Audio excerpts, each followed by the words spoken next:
Okay, now we're getting started. Welcome everyone to this webinar. This is a new thing. I've never done this before. I have a co-host slash guest, Omar Ben Moussa.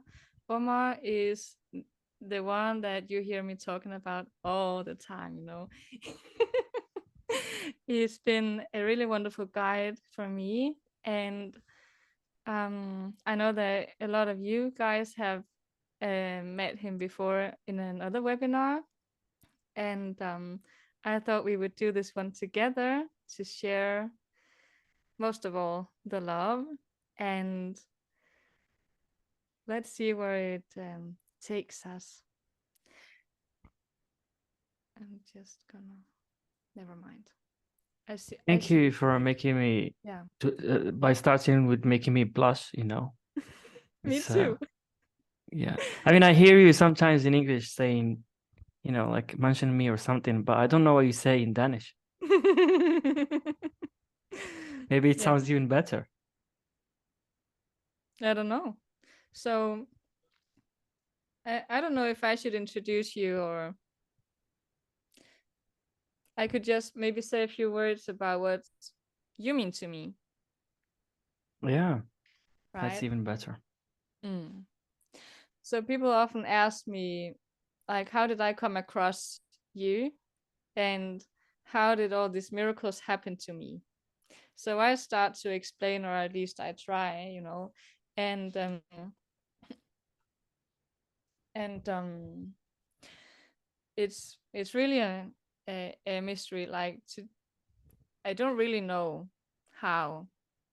I know that I started looking for somebody to help me with the pain, and I came across your podcast, and I listened to that, you talking, and the the softness and the gentle way of guiding and pointing to that innate health and well-being.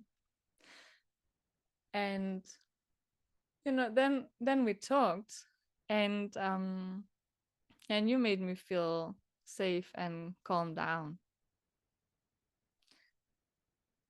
And well, that I think that was I mean, I wanted you to help me feel better, and not be in such agony and really miserable life the way I was back then. And I also remember that we did not talk about the problems, right? This was sort of just an exploration of what is real and what is illusion, you could say. And one of the things that really struck me was that after our second chat, I had this tremendous experience of just being, opened from within, from love. At least that's what I call it. And I would really love to expand on this today and to get into the feeling of how this felt, so that people here can enjoy that space with us. So the way I see it is not in the words, right? It's not in the explanations. It's in the feeling. And that's really hard to explain if you don't feel it. Right. So I would really just love to get to a place where everybody here could feel that, whatever it sounds like or feels like or looks like to them. Mm. So my experience when I woke up to this kind of love that I had never really experienced before. Like before, I thought that love was something out there that I would have to go and get from other people. or that was something that you shared in a particular relationship, or that you could sort of wrap it and give it to people as a gift, or you could, by spending time with people, you would show them love. I don't know. So to me, it felt very confusing. Like, how would I even get enough? How would I know if love really exists? But this thing turned it around for me. I had this opening inward, you could say, and had a whole new feeling of being alive. And in a mysterious way, this opening had the power um, to heal every problem I had, like physical problems, mental problems, social problems. And to me, this is the new logic, but it's really hard to explain to people why does it work this way. But it's simple in one way. So how do you see it, Omar? How does it feel to you?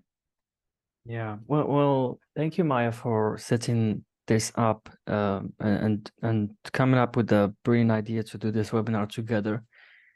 And thank you for, you know, your compliments and your acknowledgements, and you know, our work together has been of a tremendous help to me as well, not just you. So you know, it was a vice versa kind of, you know, benefits, you know, me and Maya. So when Maya sees something, she shares with me her insights. I kind of see something from myself as well.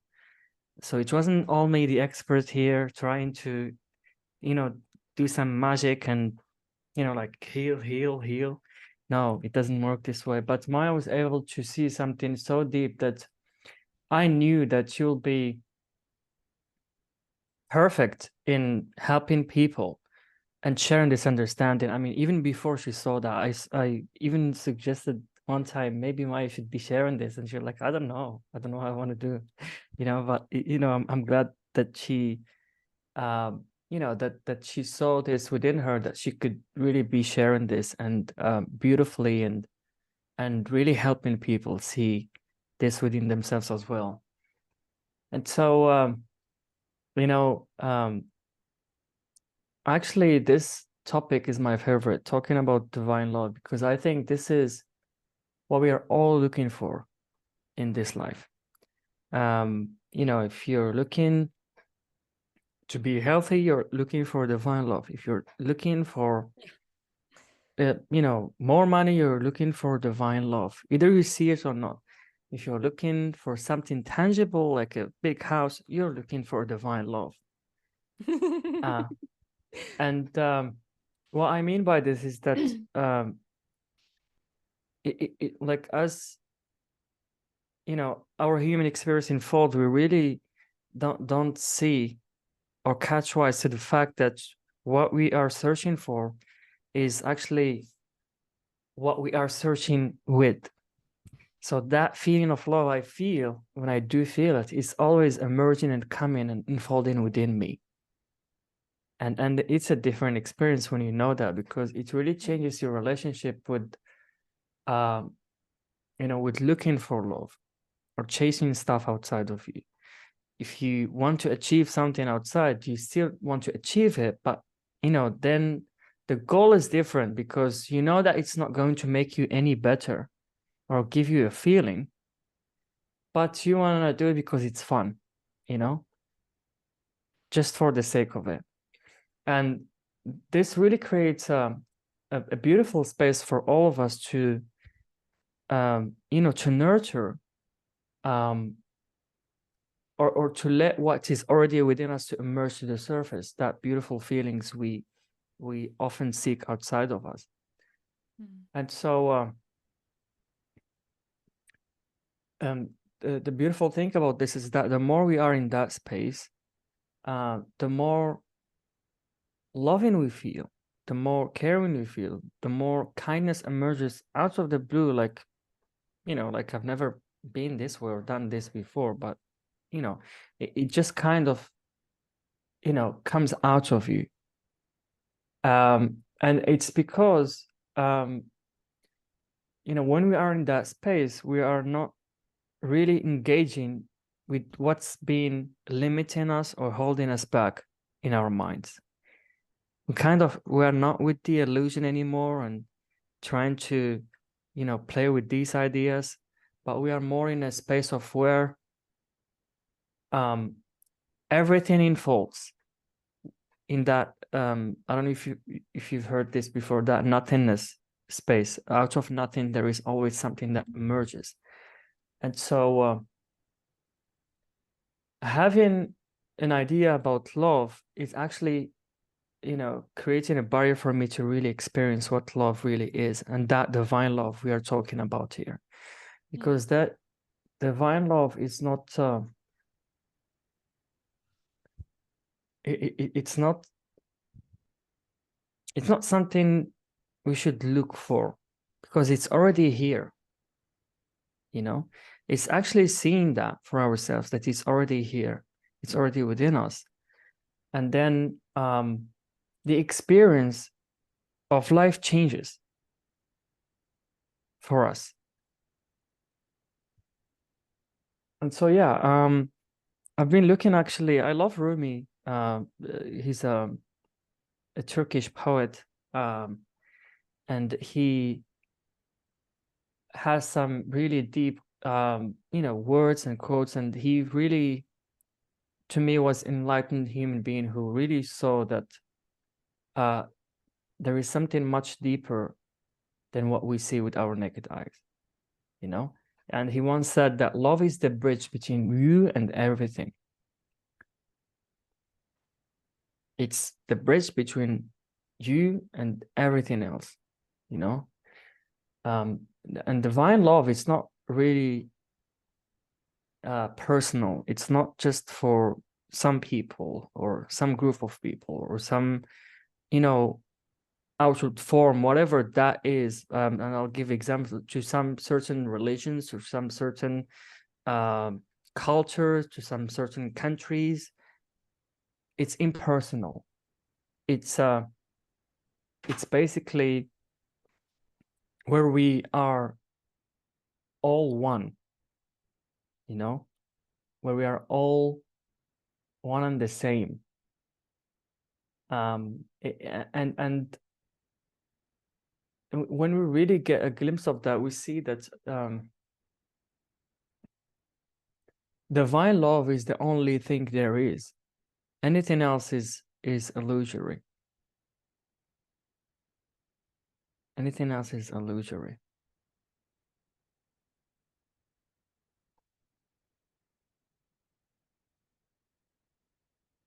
And so I think we when I start working with Maya, this is the space we fell into. I really had no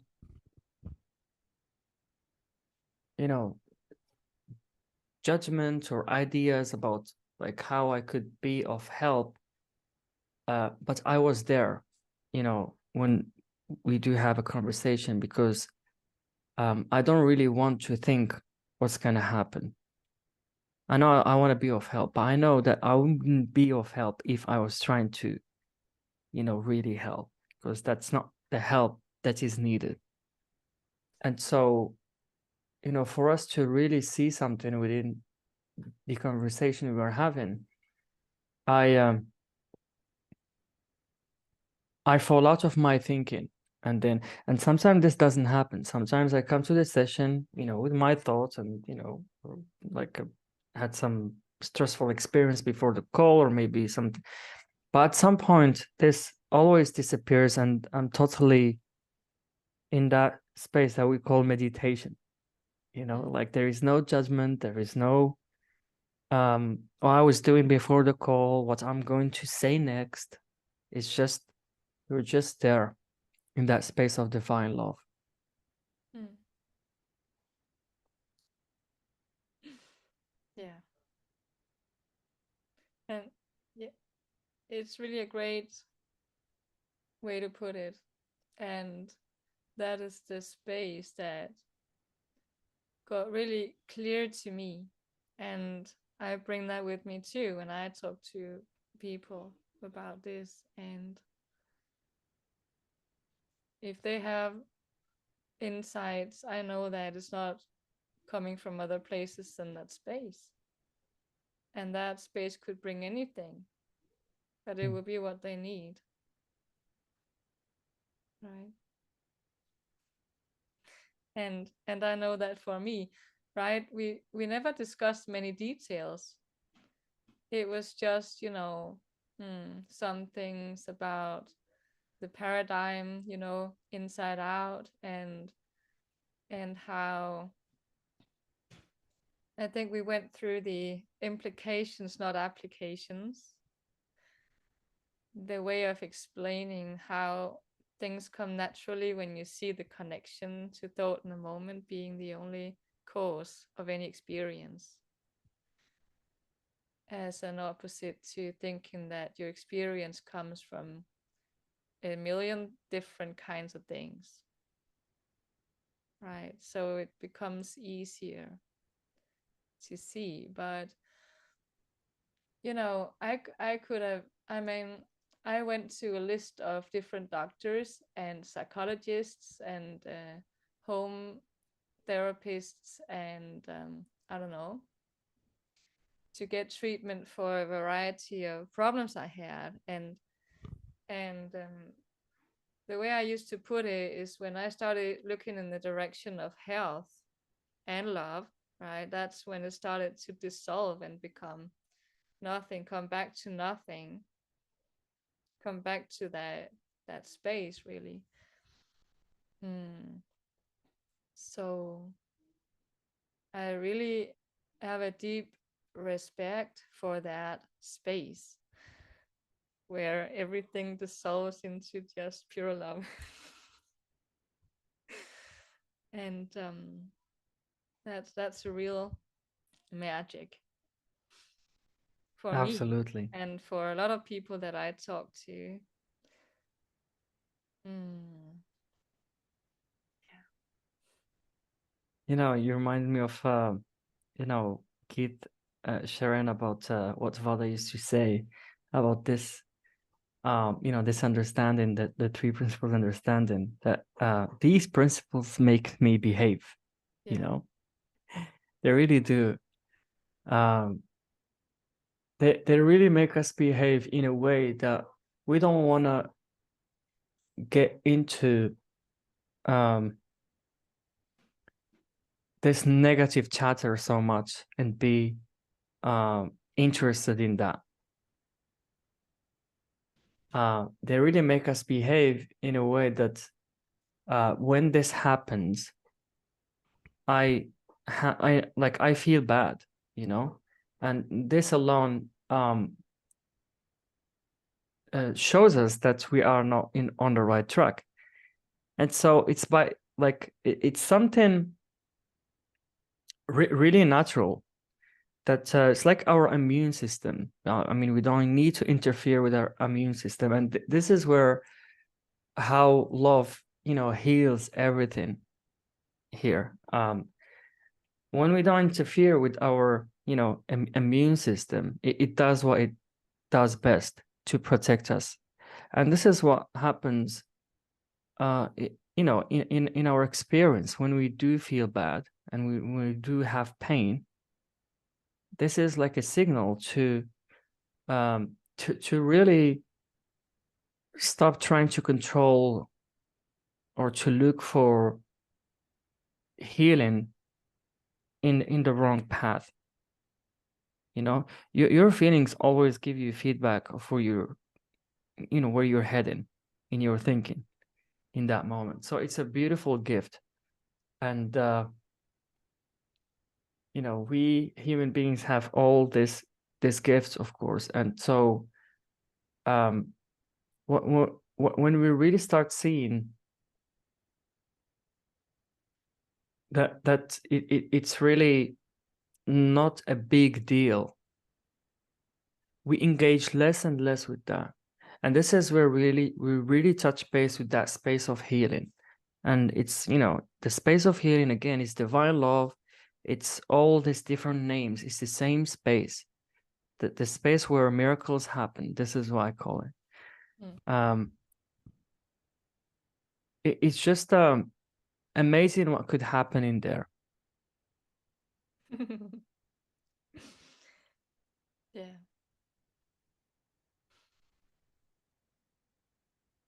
Sure is. I mean, I've had so many people giving me feedback about the miracles that this has been working for them. Like recently, there was this lady, she spent 4 or 5 weeks in the hospital, and she was really worried and things were not going very well. And then we talked like maybe 1 or 2 times, and then she suddenly felt that deep, really deep peace that she didn't know where it came from. And suddenly things started to get better, and it didn't take her long to get well and to go home again.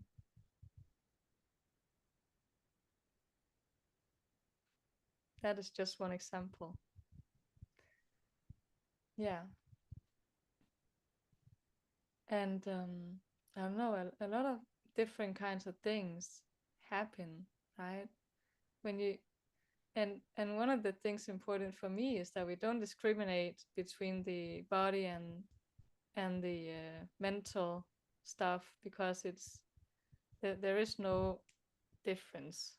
It's all experienced through your psychological experience, right? And the body is becoming through the creative power of mind, consciousness, and thought. There is no body without the three principles, right? That's how it all melts. And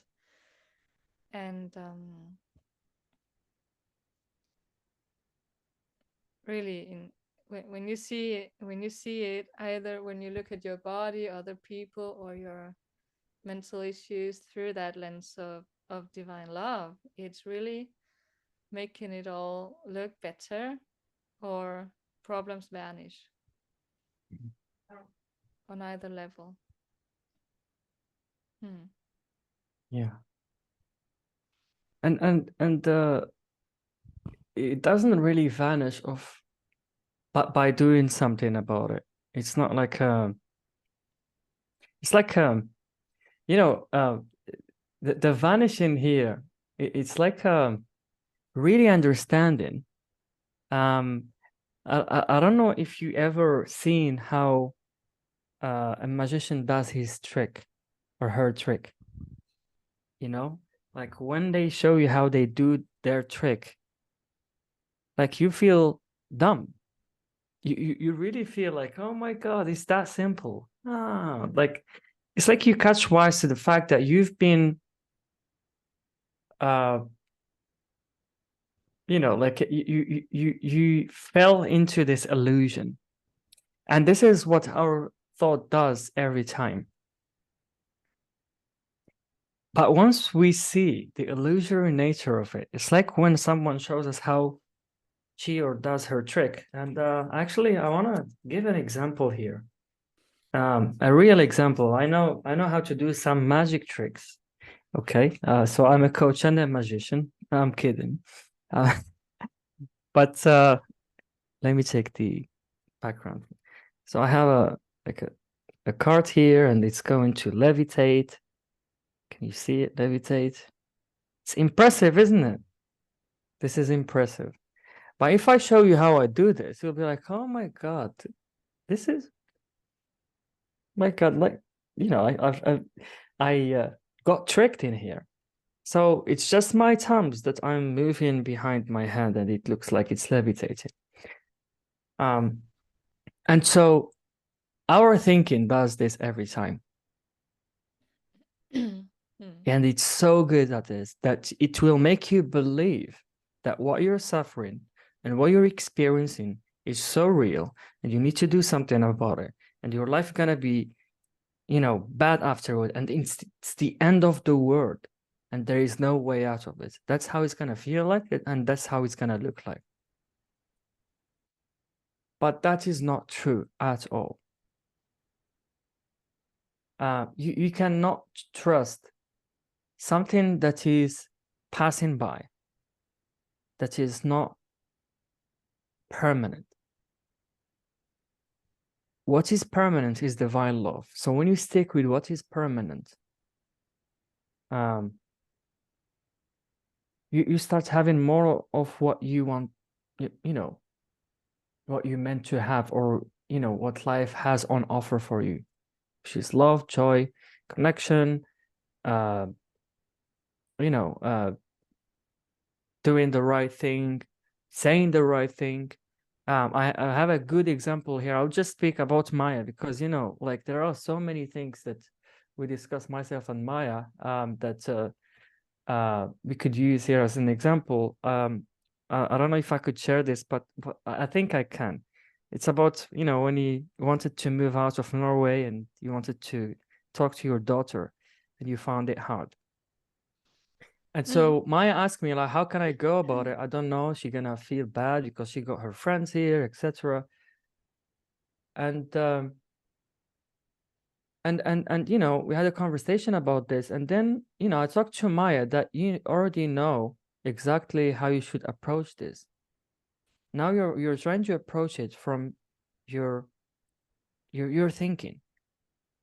So she saw that she wasn't in divine love in that time, and so you know, what she saw in that conversation is that she should approach her girl when she's in that space of love, because she will know how to deal with that and what to say, what not to say. And to my surprise, she came up, she you know, she came up to me and she told me, well, the conversation went better than I expected. She's okay with it. She wants to move, you know, to Denmark, and I all remember good. that. Yeah. I Yeah. remember actually doing nothing, and this girl just came to me talking, like, before she didn't talk to me at all. She just kept texting me angry messages. Really. She was so devastated, really, beyond, right? And when I relaxed about it,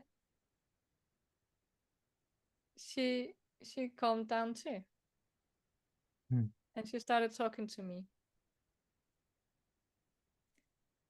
Hmm. You know, like it's really a blessing, this understanding, when you really see something in it. And you know, there is no convincing here. There is nothing that could be done for you to really get it. It's just really having the courage to see it for yourself.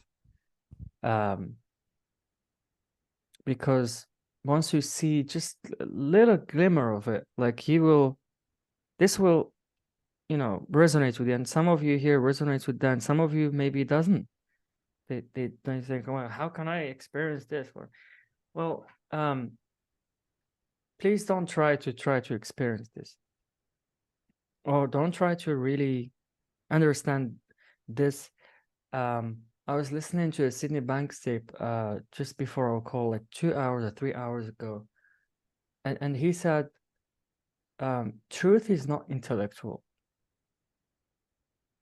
No, you will not see truth with your intellect. This is not a matter of the intellect.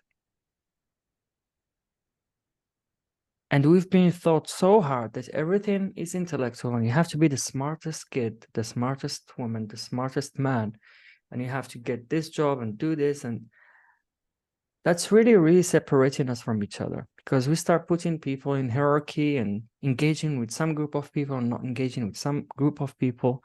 When you're in divine love, you could be of service to anyone and everyone.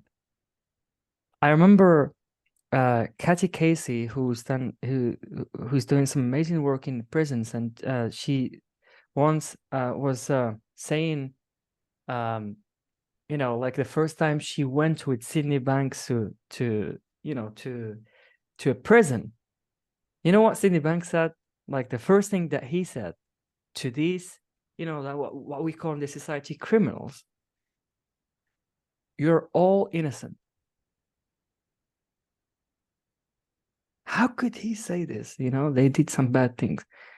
You're all innocent because they've been caught up to their thinking, and their thinking seems real to them. And they did what they did because they didn't know. They were innocent in a way. They didn't know that that wasn't real, that they were engaging with something that is not real in the first place. They believed the magician, and so the magician has control over this person. Mm. And so nobody could really have any control over you. It's your it's the lie that you're thinking is telling you, and you're believing it. And that lies comes with a feeling, of course. Mm. But that feeling, again, it doesn't tell you about that person or that thing.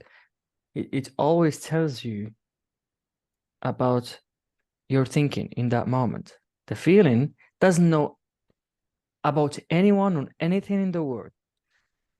How amazing is that? Your feelings only know about what's in your mind in that moment, whether you're aware of it or not. Mm. That's the only thing it tells you. That's the only thing it knows. Okay, I'm having angry thinking. Get angry, feel angry. I'm having loving thinking, get loving, be loving. When we see really what's happening here, we really don't engage with this play. We don't engage with this game. We don't engage with this illusion. Mm. We really pass. And when it passes, we fall out of our thinking and we're back to what is really true and permanent. Reality. And that's the space of divine love. Again, and this is healing. It's not going to take you ages or years to get there. You could see it in a split second. And again, Sidney Banks once said in one of his tapes, and that was like a huge insight for me. He once said that some of you in this room might be way ahead of us in 5 minutes from now, including myself. How humbling, how amazing. That means that myself and Maya, you could see something and you could, trumps all what, like what I've seen, what she's seen, and what everyone is seeing. This is not about time. This is not about practice. This is not about age. I mean, I'm still young. So it really took my my suffering, my chatter about, oh, I'm still young. Oh, I might have, I wish I met Sid, then I'll have seen something, or, oh, I have to be this, I have to be that, I have to take a course with this person or that person. It didn't really matter much in that moment. And so it's made me see to who to listen to and not when I, in my thinking. And so most of the time, listen to Sydney Banks or Keith, because I see the purity of the message I'm listening to. It's not mixed. It just it doesn't fail to bring me back to bring you back home to divine love. Mm. And sometimes I don't, and I still see something. But yeah, the deeper your understanding gets, you really start having less interest in the background noise about something that happened yesterday that you didn't like, or maybe about something that happened years ago that you might not seen, but it's still kind of and so in divine love, again, forgiveness happens naturally. And I shared this story many times about this client of mine who she never told me about this, that she had issues with her dad when she was young, and he was treating her mom really badly, and so she hated her dad and she loved her mom to death. Then when her mom died, she thought that the love died with her. And so I remember her, once in our sessions together, she came up to me and she told me, well, this happened. I called my dad and I love him and I forgive him. I haven't been in touch with my dad for ages. So what's up with that? How comes the love just came back out of the blue? I mean, that's really freeing. That's amazing. That's really where it comes from. I've been seeing that again and again. yeah, I mean, Yeah. good for you. Like suddenly we just love everybody. Yeah. No matter.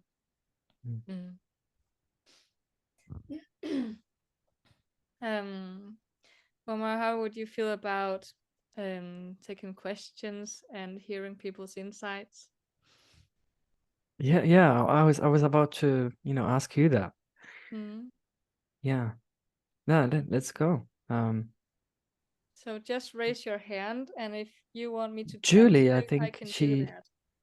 Julie unmuted herself, so I think she has a question. Okay. Or wants to share something. Let's hear you. Hi, Omar and Maya. Very nice sharing. Well, Hi, Julie. well, I had great interest in the 3Ps for 3 or 4 years. And, I suppose I would have listened to a lot of Sydney Banks and all of those people who have benefited so greatly from it. I listened to them over and over. Actually, I overdosed on it. It was like taking an overdose of tablets and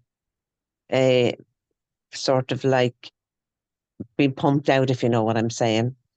Now, in the last 5 weeks, I have to say, I just could not, and under any circumstances, I just didn't want to know anything about it. I couldn't listen to another person talking about it.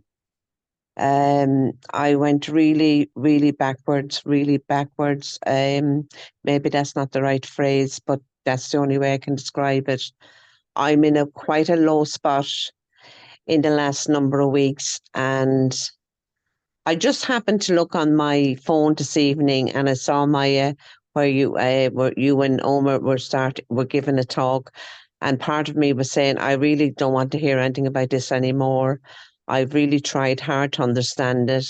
I've tried to get a deeper understanding of it, and nothing was happening for me. Maybe moments, maybe.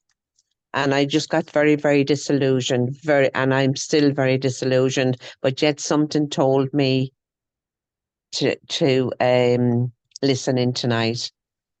And I just put that question to you, Omar, and maybe you'd speak to that, or whatever you might say about that. Yeah. What is your question exactly? My, If you my could question just... really is, I suppose, really is that, is this really for me? Okay. It's, Yeah. I've been trying so hard to grasp it. I've been trying hard to feel better. You know, I obviously, like, I'm on the phone for some reason. I'm on this Zoom call for some reason. But I'm not. I just sort of feel, that after a number of years of wanting to really get a deeper understanding into this, it just hasn't happened. Yeah. So what I'm saying to you, like, really is, have you experienced that? Has anybody else on the call experienced that? Yeah. Where I'm just going through a very negative time of feeling that I don't need to hear about the three principles anymore, and yet I'm on this call tonight. Yeah. Maya, can I go? Can I Sure, take Yes, this of question? course. I Yeah. think this is very normal, Julie, but let's hear what Omar has to say. Well, what seems to me, Julie, is that you really tried your best to get graduated out of the three principles school. You've been studying so hard, and yet you couldn't see something in it. And to me, like, this is something that I've discussed with my previous clients, and it's absolutely normal. When we really try to get this understanding and do our best, it seems like we are heading in the wrong direction about it, because again, this is not really something that you have to chase or understand or get. It's something that you see when you least expect it. So your job is not really studying about the three principles, but your job is really enjoying your life. And out of the blue, something will hit you, and you might see something in that.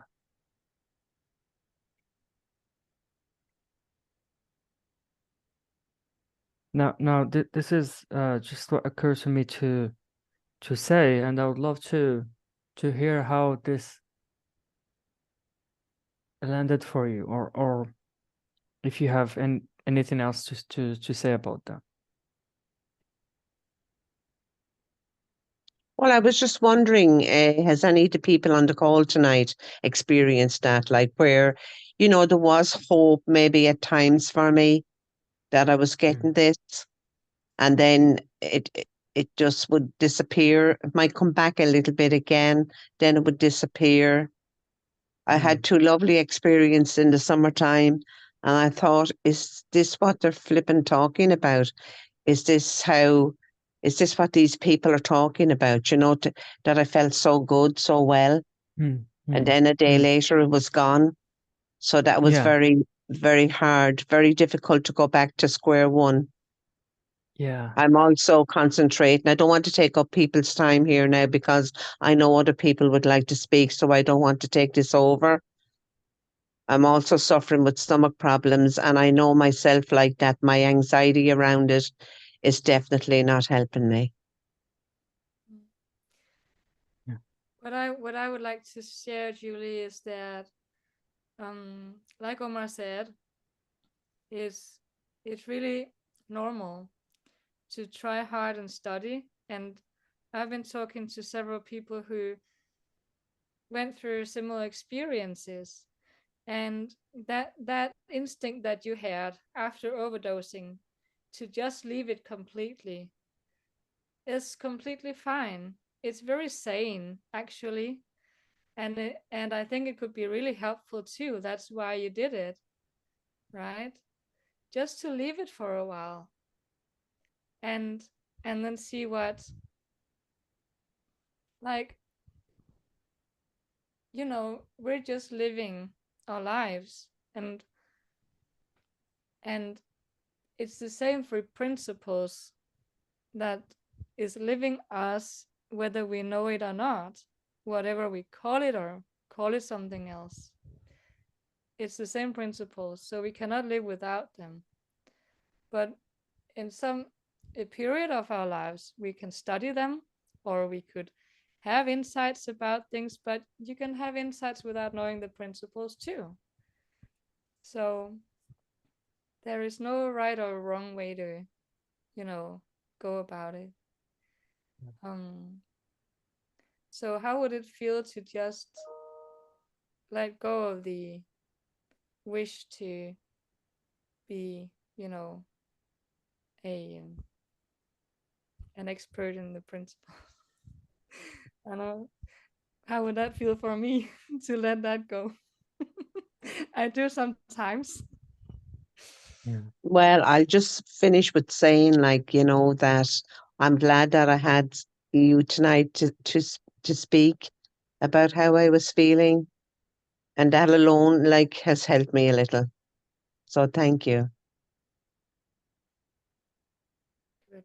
Yeah, thank you, Julie. Just I want to mention this briefly. But you really cannot have that insight again that you've had before. It's always something new and fresh that you will see. And so, yeah, if it's gone, don't try to bring it back. Just, just continue living your life. Continue living your life.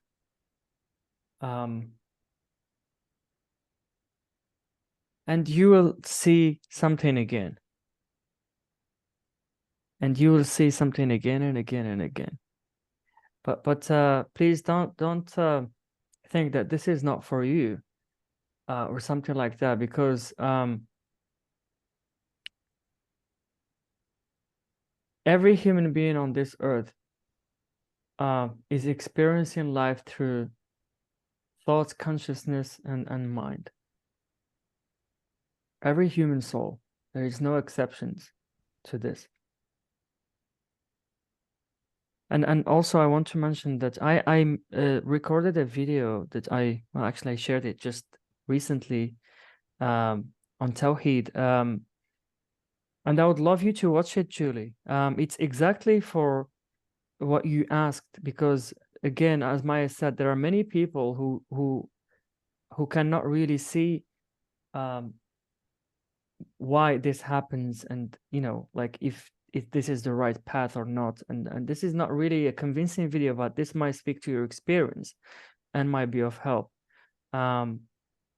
If you go to Omar Ben Moussa, my YouTube channel is called Omar Ben Moussa, and you'll find a video called Seeing Beyond the Intellect. It's a 5-minute video, and I hope it'll be of help to you. Thank you. Thank you, Julie.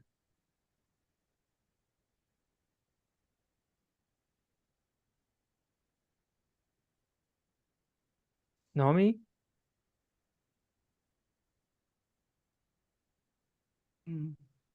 Well,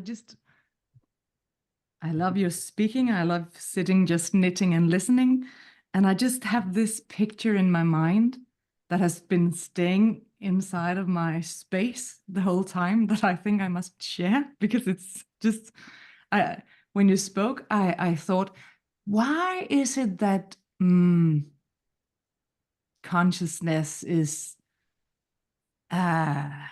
stumbling? Why is it made to be this illusionary world? Why are we feeling separate from love and unity? And then the answer came as a picture. It's because, and I don't know if it resonates with anyone, but it's like standing in the airport, waiting for the lover to come with the plane. And that feeling of, oh, I long for him. When will he come, or she? And not knowing when the time is, because everything is out of order. So you can't see what the timing of the events when the planes are coming in. And you just have to live with it, to live with having the longing and the, oh, come on, give me this great hug that I just long for. And when he comes, it's like heaven on earth. So I don't know if it's just life wanting to have that feeling of longing and being fulfilled over and over again. Yeah, sorry, I just had to share. I think No, you're totally I right, love Omi. that. It reminded me of I sometimes share this with people about it's like waiting in the wisdom platform. You're in a train station and waiting in the wisdom platform. When you jump on a negative train of thought, you have a free will. You jump out of that and you wait in the wisdom platform. Now you don't know when the right train gonna come, but you're waiting in the right station. And the right station is really what we call the inside out, really knowing that you are feeling your thinking in a moment, and it's not coming from wherever you think it's coming from. And now it's not coming from your ideas about the three principles. It's not coming from your ideas about God. It's not coming from the ideas about yourself. These are all thoughts created. So this also answers, Julie's question about we have ideas about what the three principles are all about. When we do this, we get stuck in our head about the three principles because this is not intellectual. It's not a definite definition. Every time I go back and start from scratch again to see something new. Because if I stick with one idea about this, I just, suffer that. Because again, my ego at some point took this camouflage effect, and I really saw that, oh my God, that's it, I got it. But, then I realized I was suffering. And I was like, why am I suffering? I know this understanding. I should, feel good and this and that. But again, I was stuck with an idea about the three principles. And this is completely wrong. You cannot really have an idea or specific idea about this understanding. To really see what this is all about, you have to always start from scratch and come back to that, again, that the same space that we talk about, divine love, the space of nothingness, the meditative state, whatever you want to call it. And then we see we see something for ourselves. There is the, right airport to wait for your plane, that contains your, lover.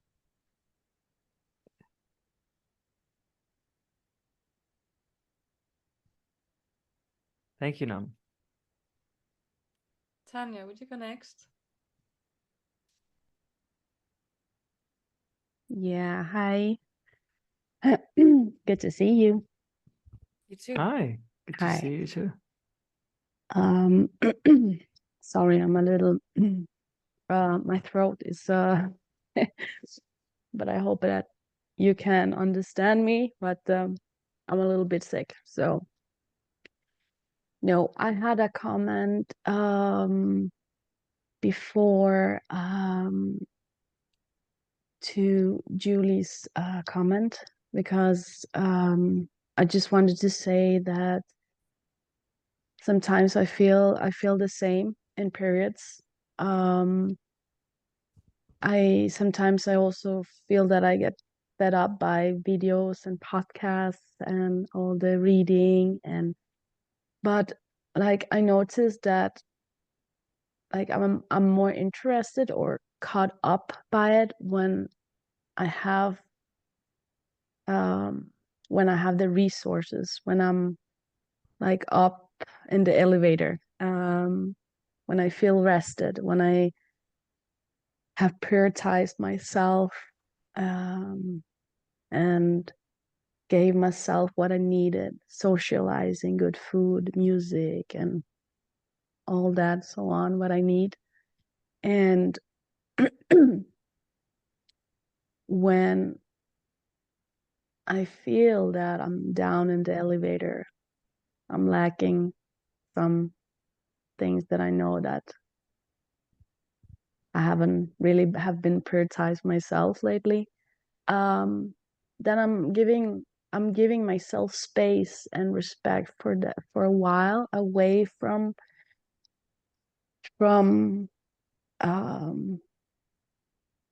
the three principles, and until I feel it leads me there again.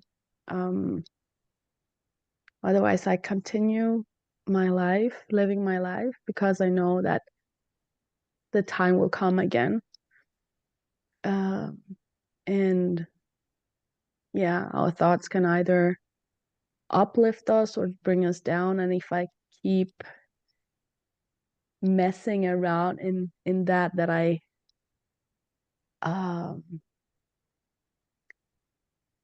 that I'm not get anything in,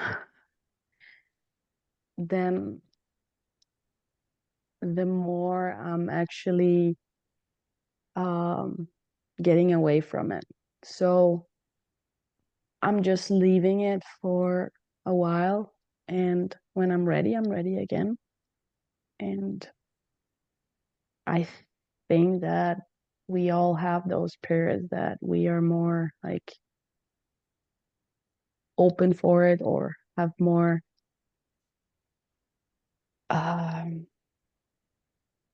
more available somehow than other periods. So yeah, it was just that. Thank you. It sounds like you really relax about the fluctuations in your life, that, you know, sometimes you're high on insights and other times you just live a normal life, and being okay with that. Wow. That sounds really awesome. Because before, not only with, like, I do that with other things, not only with about 3 principles, like other things what I'm read or try to learn, or like before I was putting too much energy and really tried and got frustrated, but it just pushes me more away than what I wanted to. I want the opposite, but the opposite happens of what I want. So yeah, that's it also made it easier for me in other circumstances in life as well, to just accept it that I'm not available for that right now, and that's how it is. And when I'm ready, I'm ready. Yeah. And thank you, Tanya. And I know that it also resonates with you, the thing about love, about being in that space of love makes everything in your life look better, right? Yeah. I managed also to, I made a short video on 3P on Facebook, the 3P Facebook side, Danish side, where I talk about also this about love and forgiveness, that I was most of my life very angry at my parents, and but somehow when the new world opened up for me, all this love that just came in my body, I managed to, I just felt that, you know, I wanted to forgive them, and I did, and we have a really good relationship, and it happened actually 3-4 months ago now. So and I feel like I have my access to people are more easier somehow with all this love. When I approach people or the world with love, animals, included animals as well, or the nature, or everything seems more beautiful. Well, it seems to me that you're doing fine, Tanya. Yeah. I'm good. But You know, what came up to me to tell you is that don't compare your insights and what you're experiencing to someone else's experience and insights, and try to get that. Every time you will see something new for yourself that will make only sense to you. Because what people share, they see, it only maybe makes sense to them. And the people who kind of have similar kind of experience, but nobody have a similar experience. It's just the way we convey it that sounds like we have a similar experience. So yeah, just cherish those moments and don't really try to understand them. And like, we don't ask ourselves, why am I happy? Always ask, why am I feeling this way? Oh my God, should do something about it. Maybe I didn't dance enough today, salsa, or didn't do this and that. But it's always coming from the same thing again. It's coming from our thinking. Yeah. It's always coming from our thinking. I actually dance salsa. How did you know? Well, I was picking on Maya because she was on a salsa class today.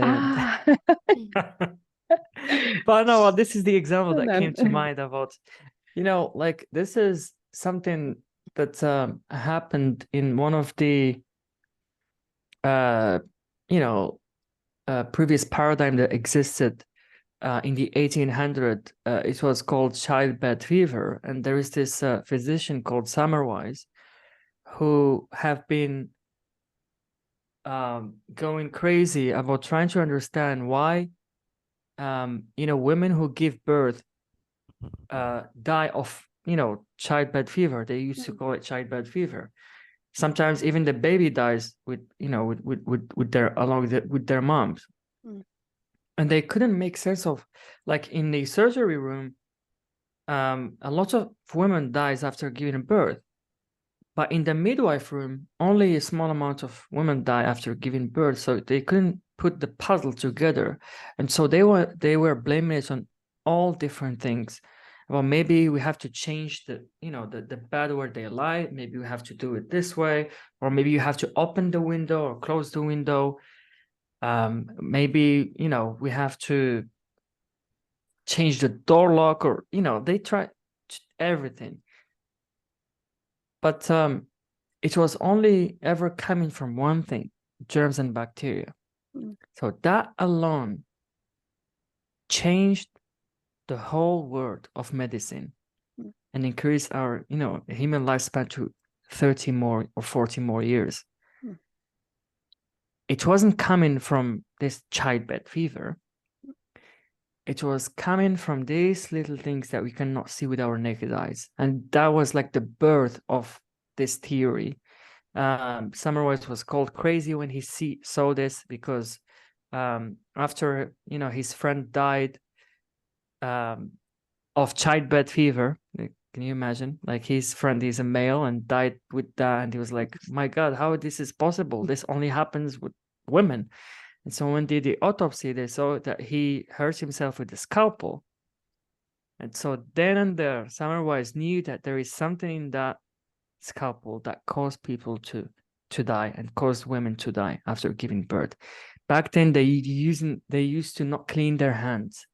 And so Semmelweis put a leaflet on the door, sterilize instrument, clean your hand, and change your apron. And so people went crazy. How can you tell me to clean my hand? It couldn't make sense to them back then. Can you imagine? Now we live in it's so normal to us that like, we have to clean our hand before we eat, but back then it didn't make sense. So understanding how something works, how it truly works, it really changes everything for us. And that's why when we truly understand the true cause of our suffering, that it's not what we think about. That's like, opening the window or closing it to avoid childbed fever. It was not coming from that. It was coming from one thing. It was coming from germs and bacteria. And so when we truly, see how something works, it really has a huge benefit for us all the time. When we are with truth, it really makes life much more effortless and easier for us. But when we're trying to engage with the illusion that this is not it, this is that, and trying to understand it intellectually, we are in a la-la land. You are making it complex. And truth is simple. It's always simple.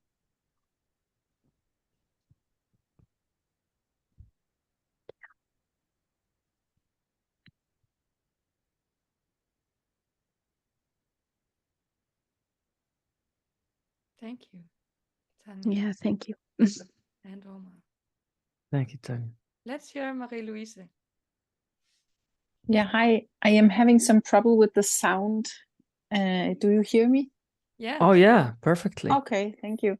I was just, and I've had some conversation actually with Maya, and I remember this stage of anger and resentment because I remember at that time I was in so much pain and I couldn't understand that I had, I had met the 3 principles. I had read everything. I had listened to every podcast, whatever. I did exactly the same. I was trying to be this perfect student. And then when I was talking to Maya, I also participated in some kind of webinar. And I remember being so angry because I was so filled with pain that I couldn't understand how anybody else could sit there and say, well, the pain disappeared for me, or I had this and that insight. And I remember hearing myself snapping actually at Maya also, and you can't take my pain away, because my pain it had become me, it had become my identity, and it was when I let go. And I was hearing this often, let go. So I was really feeling with Julie when she was talking, because I remember the anger and I remember the feeling of being not good enough or not right enough. And it wasn't until I surrendered that I stopped putting a name on this universal energy, or you actually, I think you call it divine love. I stopped putting any word on it. I stopped putting God or Allah or whatever. I just said one day I just said, you have to surrender, because if you don't surrender, you'll constantly chase something that you're never going to reach. And when I did that, it just shifted. And I'm not talking, for me, it's, I remember that when you are like Tanya said, I think her name was Tanya, that when you are like in the elevator, when you're down, it can be very hard to be around people that are very happy, because you feel really bad yourself. And sometimes that can be very, for me, I experienced this as being very provocative. I was provoked. I was frustrated. And I was sitting with Jacob and Louisa at the Institute, and I just had this, the more I tried to figure it out with my brain and my intelligence, the further away I got. So when I remember this feeling of surrender. And when I reached that point, it's like the world just opened after that. And I think I had 2 or maybe 3 conversations with you, Maya. I don't really remember anymore. I just remember being really angry. But Yeah, at the it was same just one. time, yeah, it was one. Okay, I just remember being really like angry, sitting actually in this bed I'm sitting right now. And I recommended you after, and I think I'm going to take the chance and say thank you, because no matter what, you poked me in the right spot somehow, that I actually continued the journey and got this relief of pain. I'm not completely pain free. Yeah. And I'm not completely pain free, but the pain is only there when I can see that I am tired, or I am stressed, or there is a reason for the pain. But this feeling of being in pain every day, every freaking hour of the day, is gone. Wow. So, and I remember when I talk to friends that I care about or people that I love, and I want to share this with them, I want to share to them how there is this possibility you just need to do and do.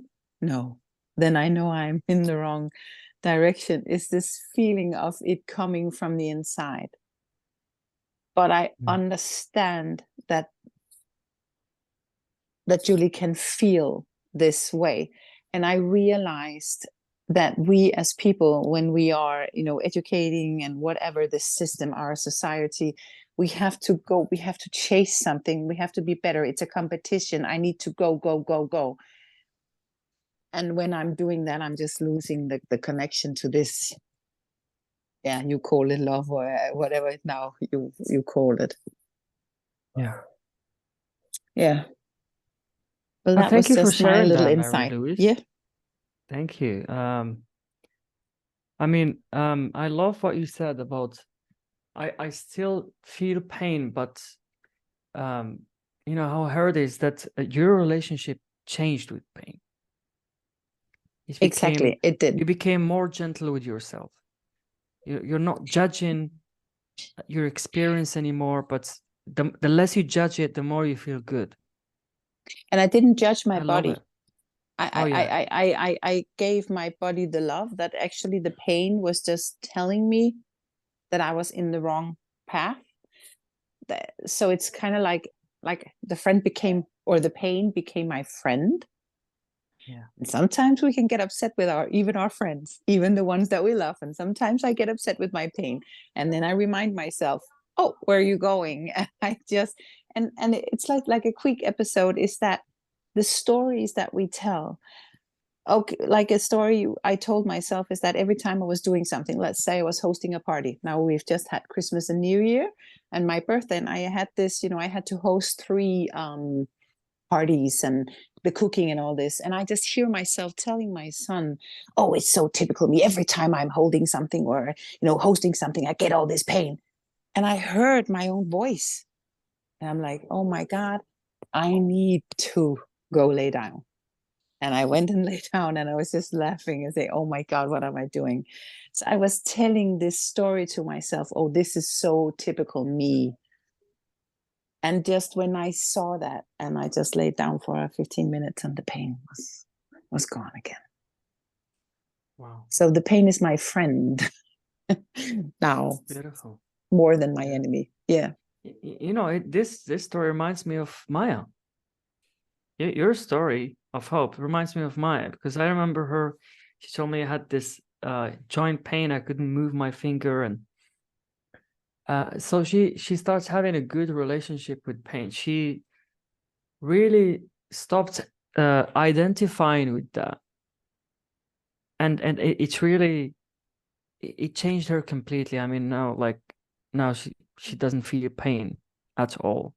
And good for you, Let me Maya. just add to that, Omar, because it's true that I stopped identifying with the pain, but I couldn't do that without having the deep identification with love, right? Because before I realized love on that deep level, I would have to cling to whatever I could see was out there, right? I would have to stick to the form. Yeah. And the physical explanation of things. Yeah. And my story. Most of all, I had to stick to my story.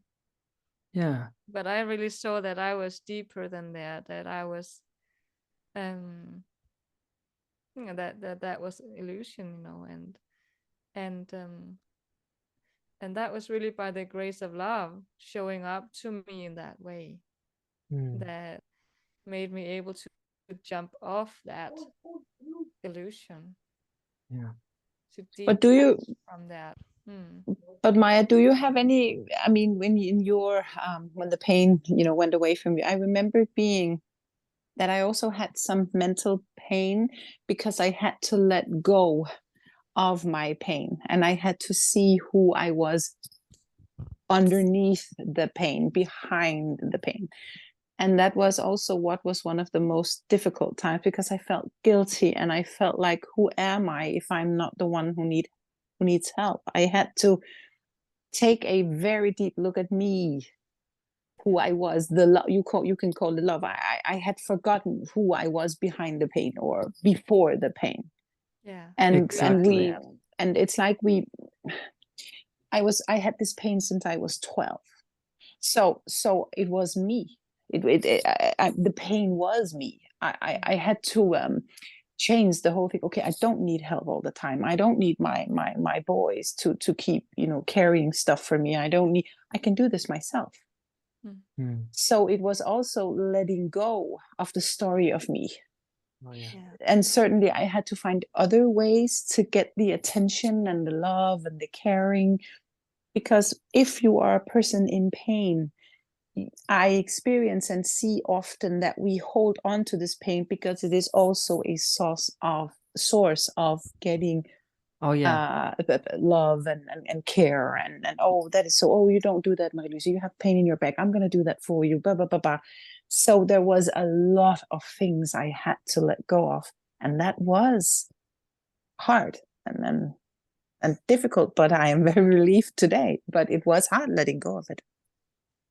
Oh, yeah, absolutely. Because, we've been Takes trained courage. to, and you've been telling yourself stories almost your whole life about why you feel the way you feel. And I love what you shared, Marie-Louise. Thank you for sharing that. And, when we stop identifying with what is not real, and what is not real is the stories we tell ourselves and this opinion we hold that is really making us suffer, but we don't really see that. Like once we see through that, we come back to our true identity by default. It's not like something that we created ourselves, but we come back to it by default, our true identity. The other identities that we create for ourselves, there is another name for that, that's ego. Our self-image, what I think myself to be in this world. Maybe I'm defined by the work I do or this and that, but that's not who we truly are. I might be called a coach or whatever, but I'm not a coach. I'm a divine being. We are divine beings having a human experience for a little while. Anything that is not permanent has an expiry date and going to die, but who you truly are doesn't have an expiry date. It's infinite. All the time. Try to explain it. Infinity. Infinity? No, never mind. Oh, yeah.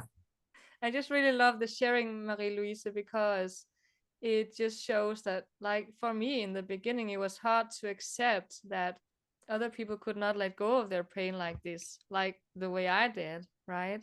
You could imagine that, I'm sure.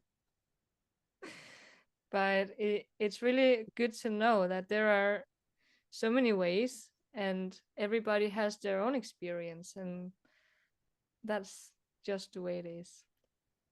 Yeah. And to hear other people's experiences, like just to, some people have this, other people have that, and there is nothing you need to experience just because other people did, and it's liberating.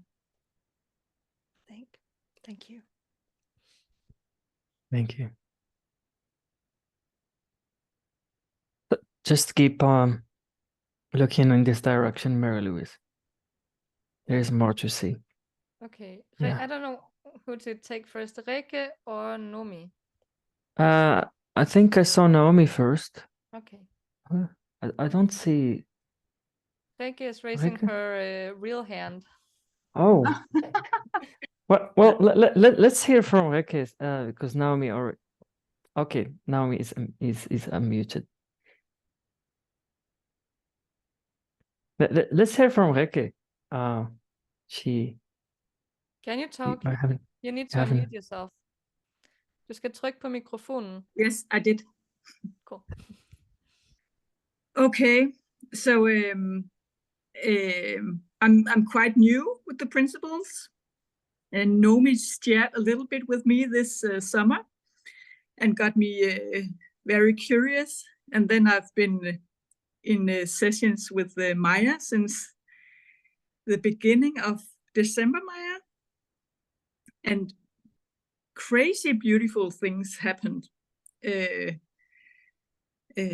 had a strange relationship with my mom that's all of a sudden, I don't know what happened. I can't explain it, but all of a sudden I just see love.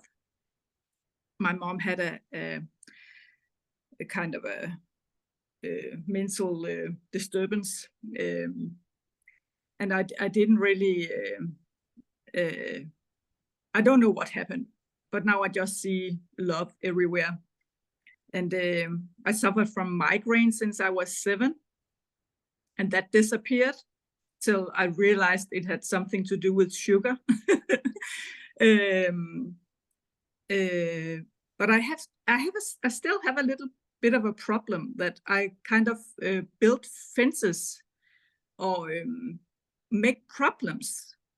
That on one hand I see it's really foolish, but on the other hand it just keeps building up around me, and I don't know what to do about it.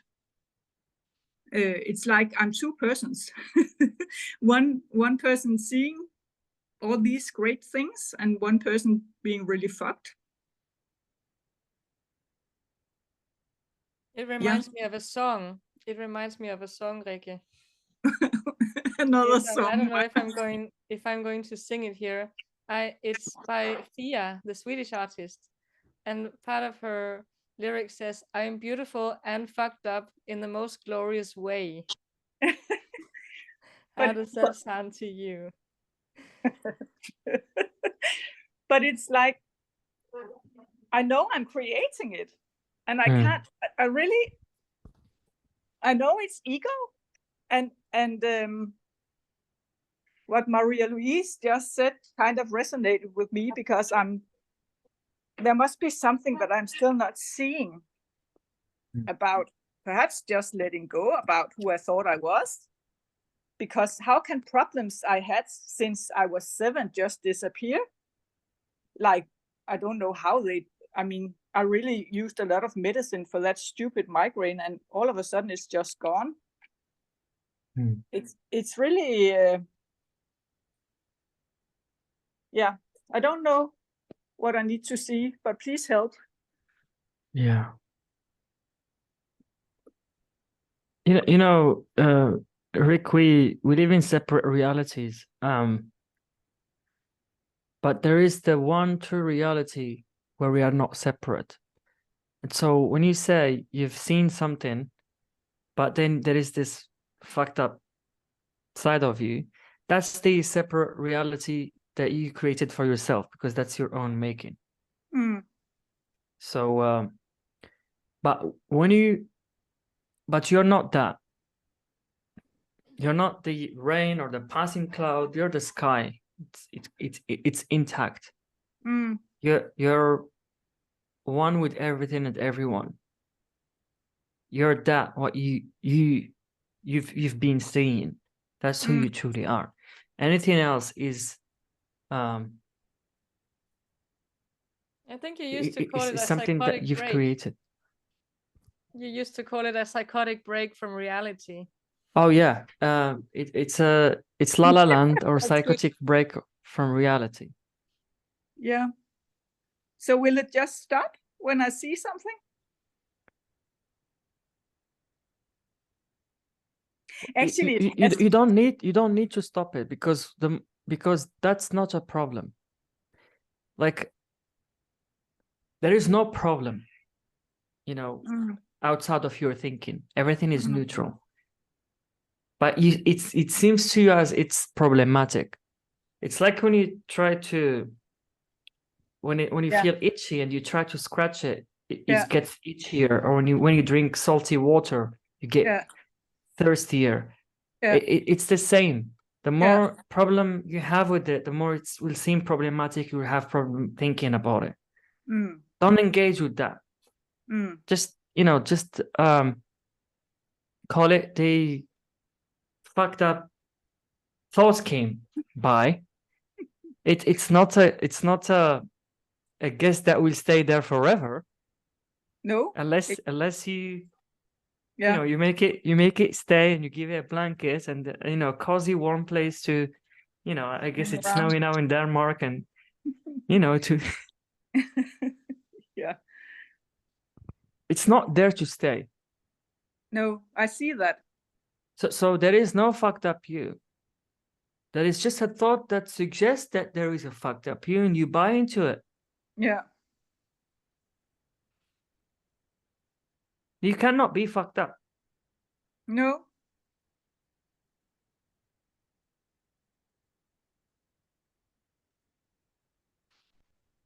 That's good to know. Yeah, it's good news for everyone. Yeah. For me too. That will be the title of our next webinar. Yeah. Wonderful.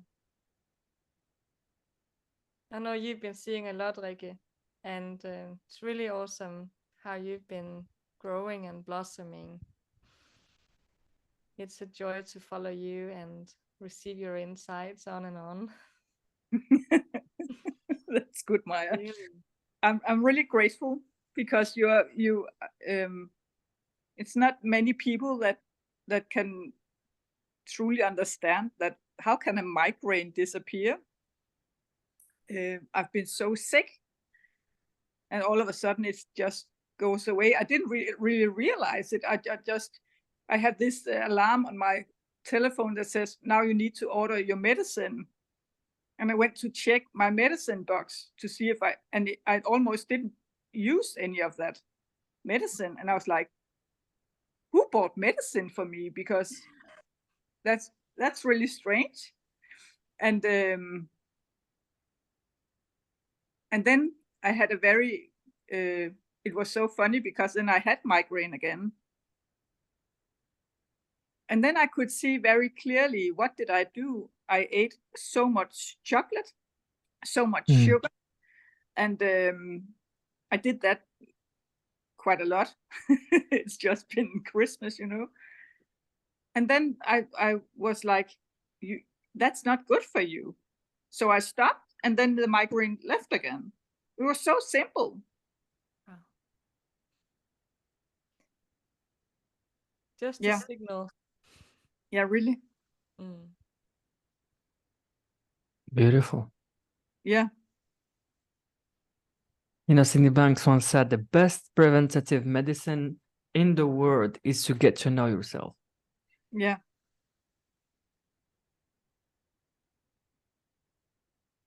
Yeah, that's truly what that's all it takes, really.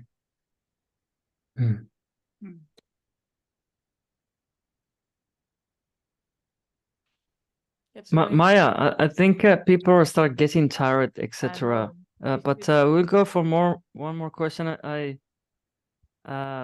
actually say that again. Yeah, one more. It's okay. Yeah, Nina. Thank you very much. You're welcome. I just have a short thing to say. And Omar, when you told that Sid Banks had go into the prison and said to the criminals, and they had probably done terrible things, and he said, you are all completely innocent. And I was, oh, that's also about me. It's not that I have done many criminal things, and I've been quite a good girl all my life. But I could see all my thinking, my judgmental thinking, my insecure thinking. And I could see, oh, how innocent that I will have been thinking all these stories that I had believed. And now when we are talking about we can still have pain, or we can still have problems, or we don't feel we are much too understand well enough the principles and all this. And I can just see, but it doesn't matter. It doesn't matter. We are so innocent, and the love is creating our life every moment. We are lived by love, and we don't see how innocent we are. And I just saw it in a new way when you told, and it was so strong. So I can feel that. Thank you. You're welcome, Nina. You're welcome.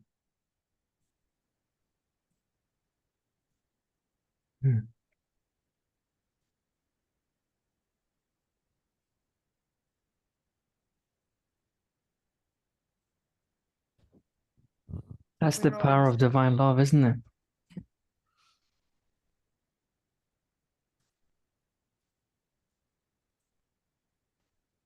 Well, Maya, I have something for your group of people, as I told you that I'll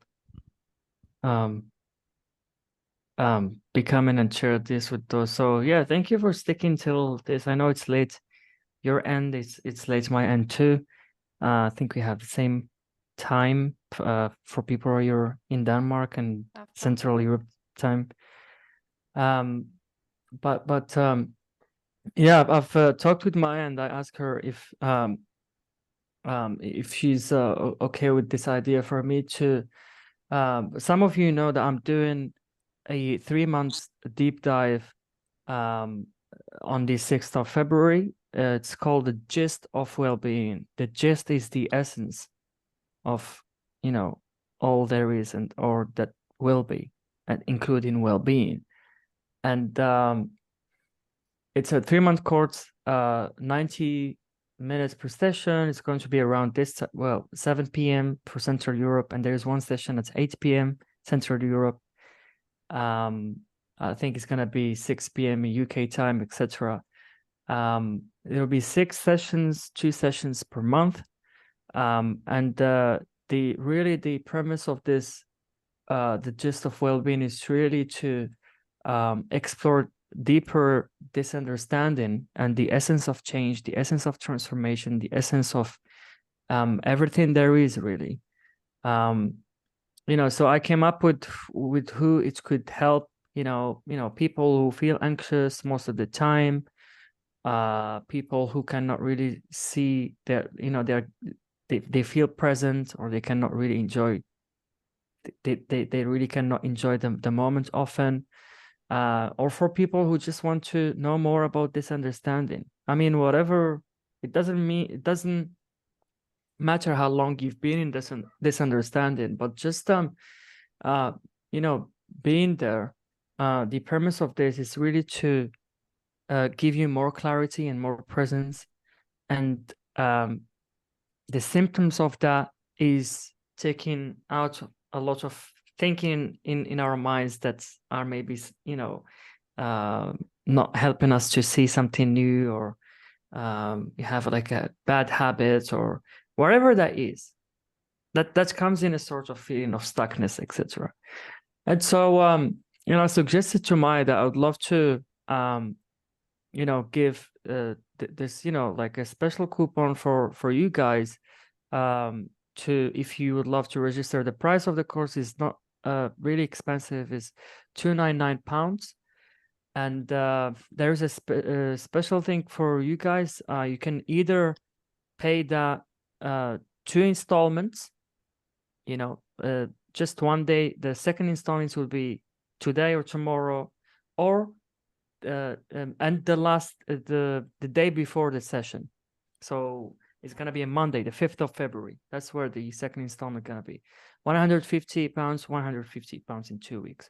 Or you can pay in full, and you have a £50 discount with the code Divine Love. And so yeah, I would love to see some of you in there. I'm really excited for this course, and yeah, it's been amazing today. It's been an amazing session. I really enjoyed it. Thank you so much, Omar. And yeah, I'll leave the I didn't even mention the link or anything. Sorry, guys. I'll leave the link in the description in case you want to yeah, will you if you're post it in the chat? oh Or- yeah. Or I will share it afterwards when I share the recording. Okay. I'll post it in the chat as I well. think I sent them an email too, those who are on my list. Okay, it's there. Great. And coupon divine love. Yeah, perfect. Well, yeah, thank you, Maya, for creating the space today. It's been really great conversation. As always, I don't know how it's gonna turn out, but I think that's the best way to go about this kind of discussions, really. We never know beforehand, right? But love is guiding every second. Absolutely. And, you know, just stick to the feeling. Absolutely. Yeah. Thank you all for being here. Thanks for sharing your questions and your insights. It's been awesome. So I'm going to make Danish text for this one. After a while, you will have it. And yeah. Thank you so much. Have a good night, everyone. Yeah. Thank you. Good night. Thank you.